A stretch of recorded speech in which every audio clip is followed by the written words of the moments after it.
Hey guys, welcome back to my YouTube channel. My name is Michelle Fondin and welcome to Chat with the Author. Today I am talking about Help, I Think My Loved One is an Alcoholic, a survival guide for lovers, family, and friends. This is part 2 of this chat with the author on this specific book on alcoholism, addiction, loving an alcoholic person, whether that alcoholic person is your husband, wife, boyfriend, girlfriend, mother, father, sister, brother, best friend, or one of your children that is an alcoholic. So we're talking about your role in this specific relationship with an alcoholic person or an addict. Usually there is a combination of both. During the relationship, it's usually a progression of into drugs as well as alcohol.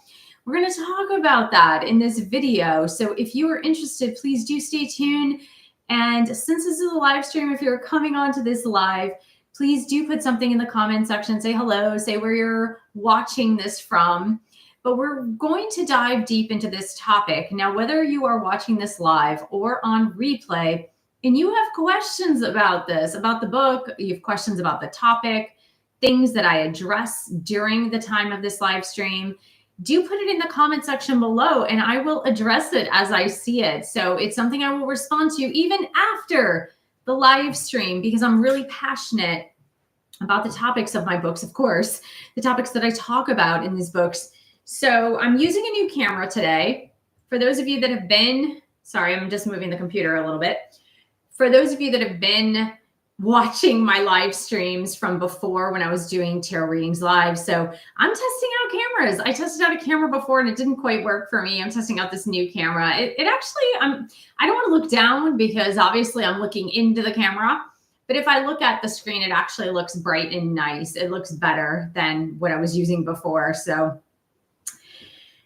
to recap, in the last video about the book, Help, I Think My Loved One's an Alcoholic, I really talked about the disease of alcoholism, how there's myths, how there's misconceptions, how 1 out of every 10 persons is affected by the disease of alcoholism in the first person sense. That doesn't mean that it's only 10% of the population that's affected by it. What I mean is a personal experience of alcohol use disorder, alcohol addiction, drug addiction.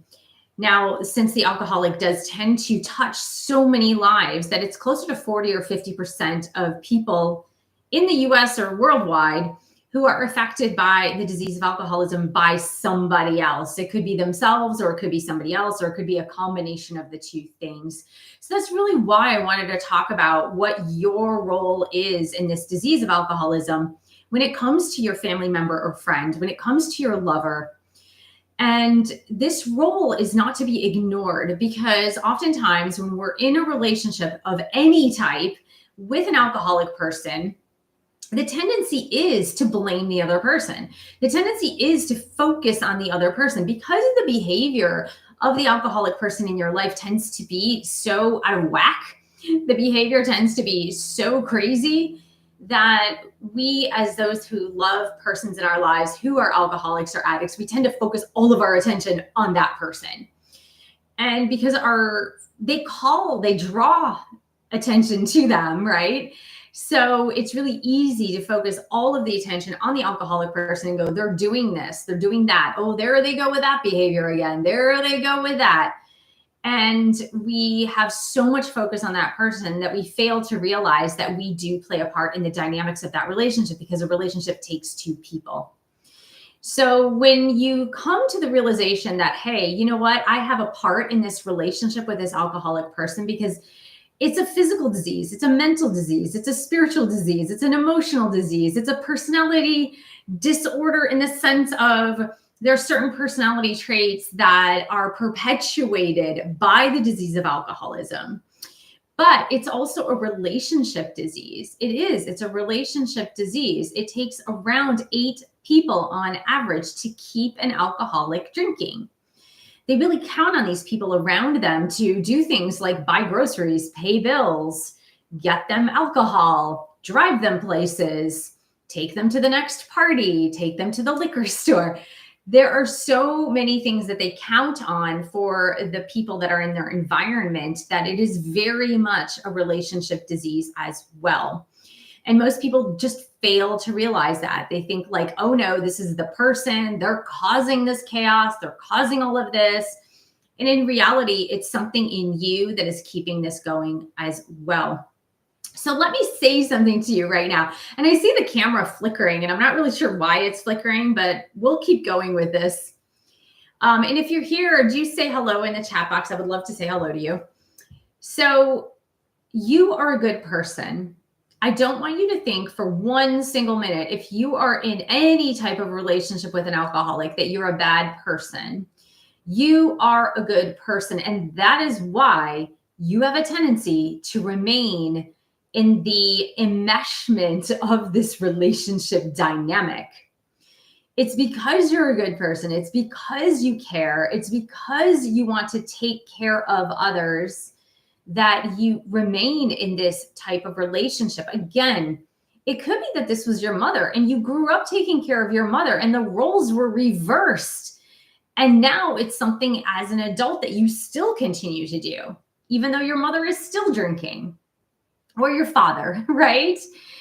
And so you are a good person. It's not that there is a problem with you and that is why you're perpetuating this. No, it's because you're innately a good person, that you innately do want to help. But there are some problems with this. The problem is that you have a tendency as a person in a relationship with an alcoholic to focus more on their life than you do on your life. And what that creates for you is it creates a whole host of behaviors that are not acceptable to a normal functioning person. So if you're a person who had a whole load of self-love, self-respect, and self-worth, there are many behaviors that you wouldn't perpetuate in any relationship, let alone the relationship with the alcoholic loved one. Usually those that are in codependent relationships with their alcoholic person, they tend to have boundary issues as the number one thing, that maybe the boundaries were not set in childhood in the case of alcoholic parents. And so you never learned to develop this muscle to be able to set boundaries and keep those boundaries with others, that there was a dissolving of boundaries. And maybe throughout any type of relationship, that has been the case. But in the case of the alcoholic person, you really have a hard time maintaining those boundaries because of the behaviors also that are coming from the other person that you are reacting to. So the dissolving of boundaries is one where you're in a relationship with a person who's an alcoholic and you have a really hard time setting a boundary and keeping a boundary with them. For example, let me just give you something simple. So if you are in a relationship with an alcoholic, whether they're a relative or a love interest, and you set a boundary such as, you may not call me after 10 p.m. I get up for work at 5 or 6 in the morning. I go to sleep. You are not to call me after 10, no matter what is happening. Call somebody else. Call an Uber, call a Lyft, but do not call me. So you set this boundary with your alcoholic person. You say, no calls after 10, no chatting after 10, no texting after 10. You set this boundary, but then soon you find yourself backsliding or backtracking or letting go of your own boundary because you're worried about your alcoholic person. What if they get into an accident? What if they drank too much? What if they overdosed? And so you go into all these scenarios where you feel personally responsible for their behavior. And so you start backtracking on your own boundaries.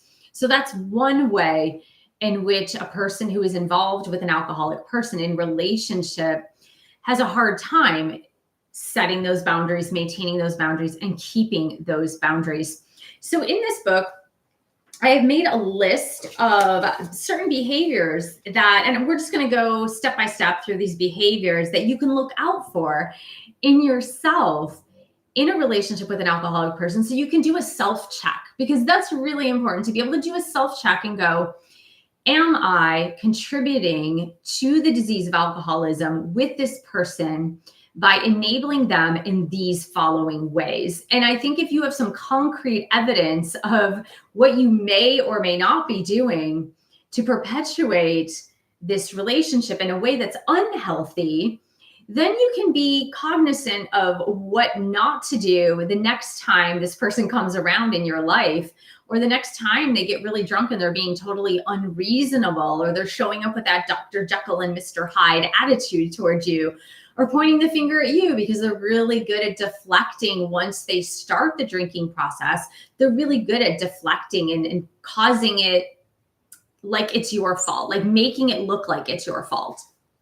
Okay, so let's just go through that list. And this is in my book on page 13 of this book, Help, I Think My Loved One's an Alcoholic. So I start off by saying, when I asked the people that I interviewed for this book, and I interviewed 10 alcoholics in long-term recovery who are still attending AA, I asked them for advice on so many things. I asked them for their stories, but advice. And so when I asked them, what is the common thread? The one common thread that you would say to any family member, friend, or lover that you wish they would have done? And across the board, all 10 of them said, I wish they would have stopped enabling sooner. I wish they would have stopped enabling sooner, because then I would have hit rock bottom. Then I would have realized things. I would have gotten a hold of myself a whole lot sooner had they stopped. And usually it was the mother. It wasn't even the wife in most instances, or the husband, right? The wife or the husband. I'm not going to discriminate. But a majority of the people I interviewed were men. There were 2 women, I think, and then the rest of them were men. But they said it was the mother that was the culprit. The mother of the alcoholic was actually the culprit, that the mother would not stop enabling. And that's kind of what perpetuated it for longer than it should have. So I asked them, okay, so what does that mean? What does that mean? Like, they perpetuated the enabling, the loved one. And so they gave me a list of things, and let's go through this list so that you know now what your role in this relationship might look like to them, right? And you think you're doing the right thing. And that's the whole problem with this, is like, you think you're doing the right thing. So here is that list, and we're going to go through each one of them. And there are a lot of them, actually. There's like 12 or 13.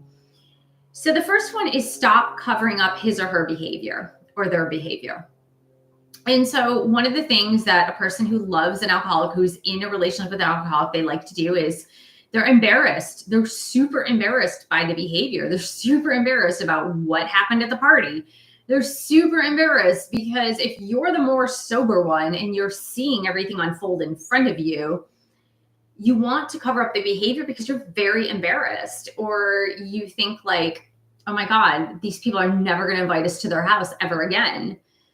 And so you might lie to actually cover up the behavior of the alcoholic.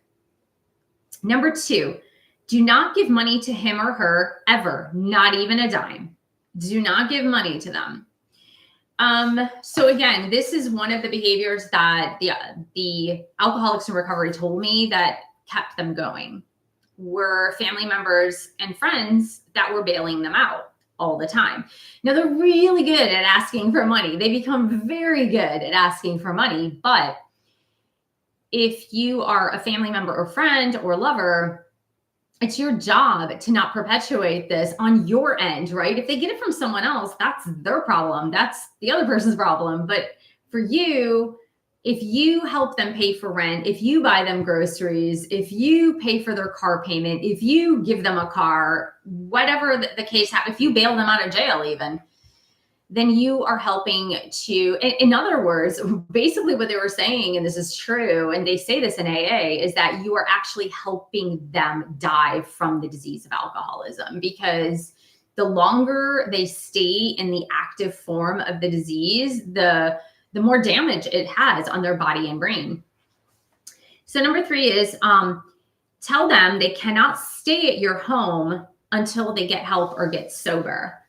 So a lot of times an alcoholic person will lose their home. They don't pay their rent. They don't pay their mortgage. They might refinance their home and spend it all on drugs and alcohol. And so they find themselves not having a place to stay. And so your job is to make sure that you do not let them stay with you unless they're actively getting help. And I know that sounds manipulative and it sounds like a condition, but it has to go with what your comfort level is. So if it's like, if you are actively going to AA, if you are actively in a rehab program, if you are actively in a detox program, which most detox programs are residential anyway, but no, you cannot stay while you are still actively drinking. So that is the third one. The fourth one is do not nag, plead, or lay guilt trips. This is a huge one. This is huge. Most oftentimes, the person who is in a relationship with an alcoholic person feels so out of control themselves because the situation is out of control. The person is out of control. The situation is out of control. And we go through like the Kubler-Ross 5 stages of grief within the relationship. And so first, there's denial. We don't believe that there's a problem. We keep making excuses for them. It's not really as bad as it seems. Like sometimes they're perfectly fine, or maybe they only binge drink on the weekend. So we keep making excuses for them and their behavior. And then we go into the bargaining stage. And this is usually anger is second. Then we get angry. I'd say anger and bargaining are pretty close in this, like pleading, guilt tripping, all of that. And so we try to guilt trip them into getting better. We try to plead with them. Please, when we go to this restaurant, please don't drink, or please only have one drink. Or then we nag them about things like, how much did you have to drink? How much did you really have to drink? And then we go around trying to like smell their breath or see where they've hidden the alcohol. So again, all of that behavior is very controlling, it's codependent, and it's not allowing them to be their own person, which they actually need to be. And then that goes to the next one, which I just said, don't make excuses for the behavior. Don't make excuses for the behavior. The next one, do not call their work and give an excuse for why they're not there. That's another thing that oftentimes they will call out of work because they're super hungover the next day, or maybe they didn't get home till 4 a.m. or 5 a.m. or 6 a.m. Or maybe they drank a whole 24-pack of beer the night before and they cannot get out of bed. And a lot of times the loved one will call work and say, oh, they had to go to the doctor, they had a dental emergency or whatever it is. No, if they need to lose their job, then they lose their job. And I know that's really hard for those of you that are married to an alcoholic person, that you're really fearing for your financial security. But it's like, if you love the person and they do lose their job, they may realize sooner that they indeed do have a problem. Call the disease by name to other family members and friends. If you fear the word alcoholic has too much of a negative connotation, use the disease of alcoholism, alcohol use disorder, or my loved one is addicted to alcohol. But say it like it is. Call it like it is. Like I said, there's a lot of shame that has been integrated into our societies around the disease of alcoholism, when in fact it is such a common disease that so many people suffer from the disease of alcoholism and addiction. So there should be no shame around it. It's like if you were to shame someone for having cancer or shame someone for having heart disease, like it's the exact same thing. We just have put such a stigma around the disease of alcoholism that we tend to be ashamed and not want to talk about it. The next one is do not believe their lies. Do not believe their lies. This is hard because a lot of addicts are really, really good at lying and covering up. But we tend, as people who love alcoholics, we tend to buy into the stories. We tend to buy into the lies because we want to believe so much that they are doing the right thing that we tend to gloss over the details and we tend to believe them because they are so incredibly convincing. So the sooner you can realize when they're lying, which an alcoholic will tell you, if my mouth is open and I am talking, I am lying. Honestly, that is what's said in what they call the rooms, in the AA rooms. They said, if I'm still drinking and if I open my mouth and words are coming out of my mouth, I am lying. So basically what they admit is that If they are an active alcoholic, then they are lying all the time. So there's not a lot you can believe. And that's actually why therapy doesn't work when they're actively drinking, because they're always lying. So, and it's basically because they're so much in denial themselves. There's so much shame on themselves. There's so much guilt on themselves that the only thing that feels good to them is a lie. So the next one is something that's really hard to do again, but this is something I had to learn the hard way. And it's, do not enter into an argument or a discussion when your loved one has been drinking. This is such a hard one. This is usually when things go really wrong in a relationship, is when you know your alcoholic person has a problem and they've already started drinking for the day, and you start to have a discussion or an argument with them. They are not going to be able to think in any rational manner at all. If they're chemically addicted, they're not going to be able to hold on to a rational conversation at all. That's the first thing. The second thing is, most alcoholics, when they've reached the point of alcoholism or drinking alcoholically, they will not remember. Most of them will deny the fact that they don't remember everything, but most of them black out at some point. So blacking out does not have to be a total loss of memory. There can be an intermittent, I think they call it like a brownout or something, but it's like an intermittent blackout. So over the course of 4 hours, if they're drinking, or even into 5 hours or 6 hours, as the night continues on or the day continues on, there can be periods in the middle of that where they have blackouts, but it might not be an entire blackout. So if you're having a conversation with them and you're like, we need to have a discussion about your drinking, or we need to have a discussion about the children, or we need to have a discussion about your behavior, and then they agree to it or they start engaging, chances are it'll be all for naught, because they will have forgotten the entire conversation, or they'll straight up deny that you even had the conversation. So it's always best to catch them when they are clear, when they are sober, and that may not happen, right? That may not happen depending on how much they're drinking throughout the day. So this next one is really, really, really hard.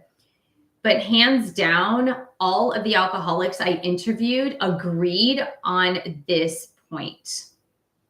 Do not undress him or her, put their PJs on and put them into bed, and do not clean up after their urine or vomit or any other excrements that come out of their body while they are intoxicated.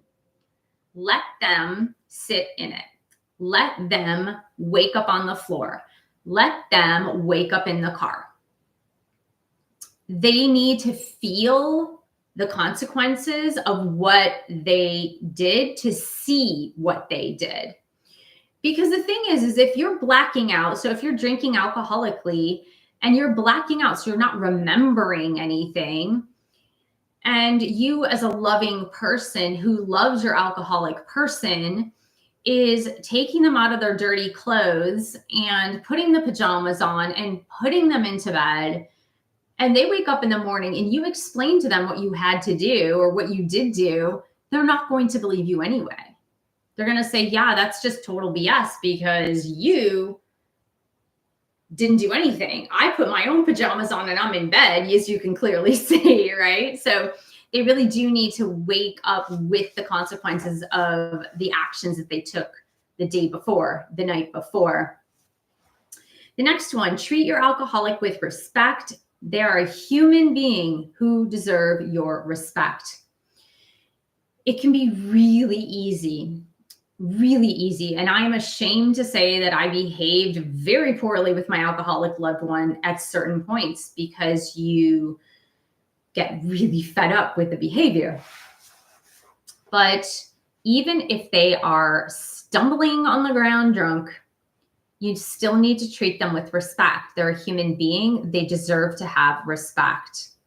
They're a child of God. They are a human entity. And no matter what their behavior looks like, they do deserve to be treated with respect.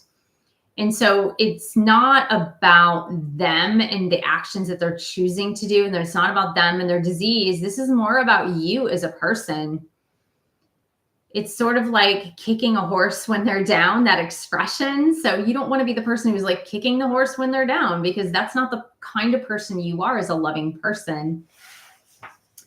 Next, do not take any of their behavior personally. This is not about you. This is not, let me say this a billion times. This is not about you. They have a disease.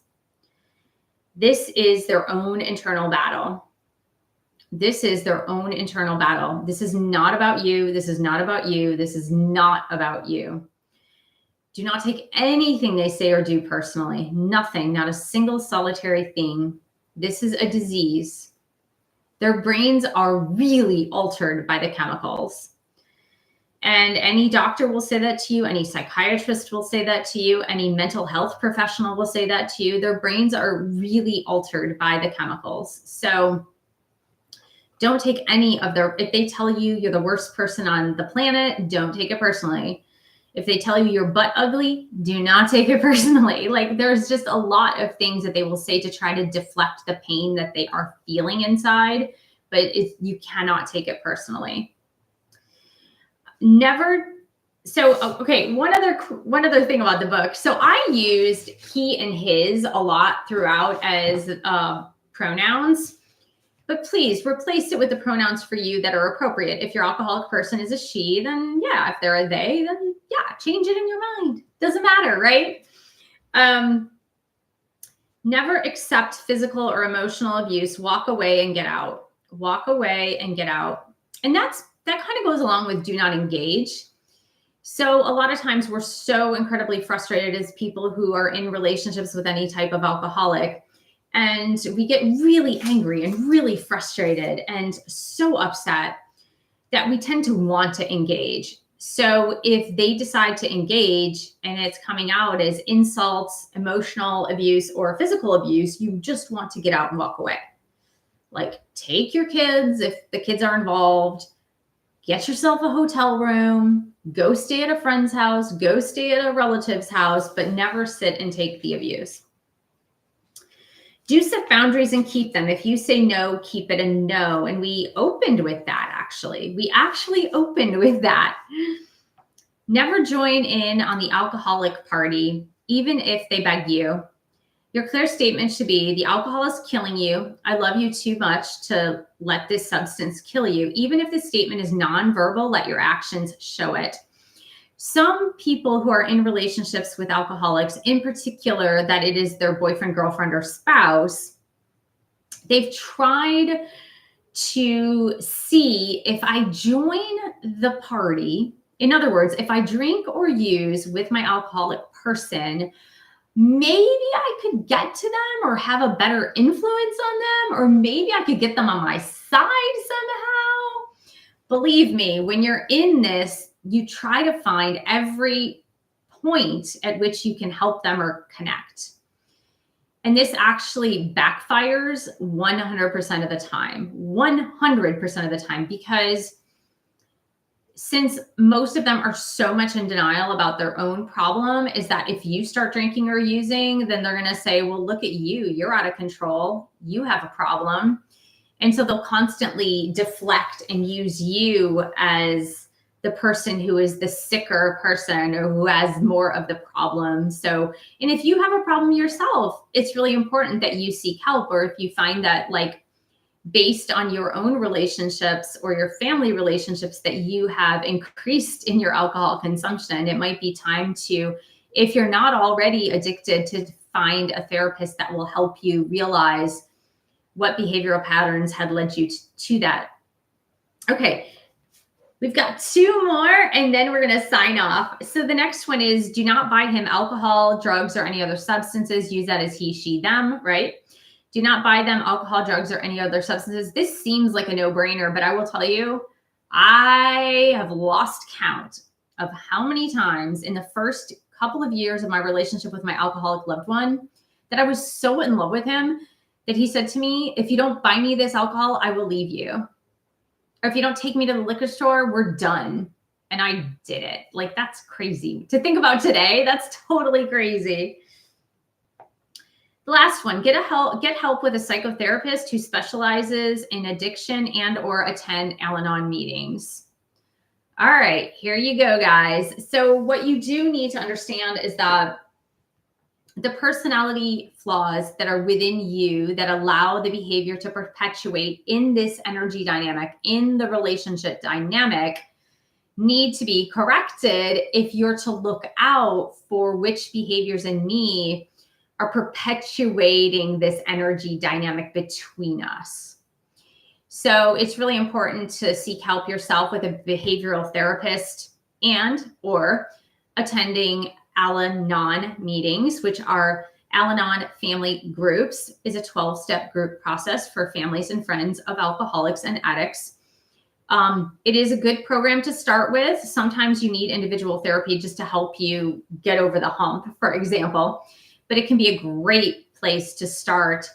So just know that the disease of alcoholism is a relationship disease. Sorry to say it, but it really is a relationship disease. And so if you are in any type of relationship with an alcoholic, even though you may not have started it, for example, if it's your mom or dad, just know that the perpetuating of the type of energy dynamic, the relationship dynamic, it takes two, and it really is a 50-50 deal.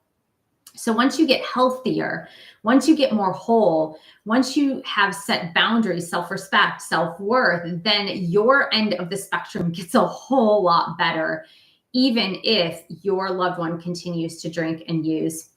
So I hope this quick list was really helpful for you. So again, this is my book, Help, I Think My Loved One's an Alcoholic.